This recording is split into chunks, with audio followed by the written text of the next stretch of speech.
Media পুলিশকে বলছে registered murderer. এই দেখুন, এই কাগজে দেখুন, এই কাগজে পণ্ডিত অজয় সিনহা সরকারের কাছে জানতে চেয়েছে কি কারণে পুলিশ তার শিষ্যকে গুলি করে শেষ করেছে।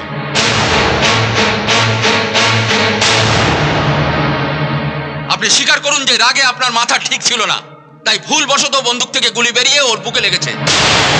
মাথাটা আমার ঠিকই ছিল স্যার, আর বন্দুক থেকে গুলিটা বেরোয়নি, আমি নিজেকে বাঁচাতে ওকে গুলি করেছিলাম। আমাদের এত বোকা ভাববার কোনো কারণ নেই ইন্সপেক্টর রুদ্র সেন। নিজেকে বাঁচাতে একটা লোককে কেউ ওইভাবে কুকুরের মতো পিটিয়ে পাঁজরে হাড় ভেঙে দেয় না, ম্যাগাজিনের সবগুলি তারপরে খালি করে দেয় না। পুলিশের নিয়ম কানুন নিশ্চয়ই আপনার কাছে অজানা নয় মিস্টার রুদ্র সেন। আপনি নিশ্চয়ই জানেন যে হামলাকারীদের প্রথমে ওয়ার্নিং দিতে হয়, তারপর শূন্যে গুলি ছুটতে হয়, তারপর পায়ে।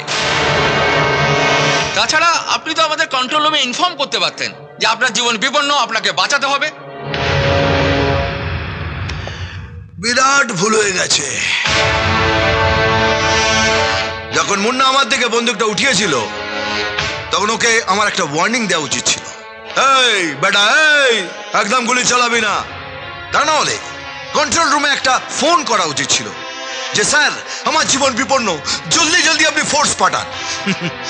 আর তা না হলে ওই প্যাঁচার বাদুর ওড়ানোর জন্য হাওয়াতে আমাকে গুলি করা উচিত ছিল, এই ঢাপাক ঢাপাক ঢাপাক।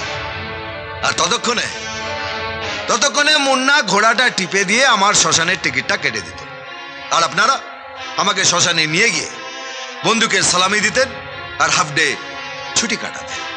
একটা কথা বলে রাখি, এই মটকাটা গরম করবেন না, মটকাটা গরম হলে কিন্তু গেম ঘুরে যাবে।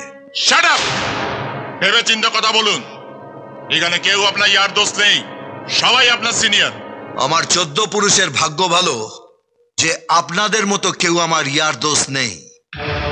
This is insulting sir. এরপরে যদি ইন্সপেক্টর রুদ্র সেনকে পুলিশ ডিপার্টমেন্টে রাখা হয় তাহলে ডিপার্টমেন্টকে আরো বড় ক্ষতির জন্য তৈরি থাকতে হবে। ওকে সাসপেন্ড করে ওর এগেন্সটে মার্ডার চার্জ আনলে তাহলে সবকিছু বজায় থাকবে স্যার। আপনারা আমার লবডঙ্কা করবেন। কুকুর আর বেড়াল ছাড়া মুন্নাকে মারতে আমাকে কেউ দেখেনি, আর ওরা কেউ কোর্টে এসে সাক্ষী দেবে না।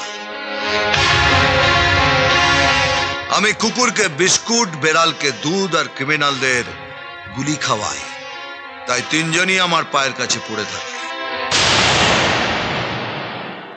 ক্রিমিনালকে মারার জন্য যদি পুলিশের বিচার করতে বসে তাহলে সেই রকম চাকরিকে থ্যাংক ইউ। এমনিতেই ইউনিফর্মটায় আমার একটু খেঁচকাই আছে, ওটাকে কেচে শ্রদ্ধাভরে রেখে দিয়েছি, কাউকে পাঠিয়ে আনিয়ে নেবেন। আর একবার মনে করিয়ে দিই, মটকা গরম করবেন না, এই মটকা গরম হলে কিন্তু গেম ঘুরে যাবে।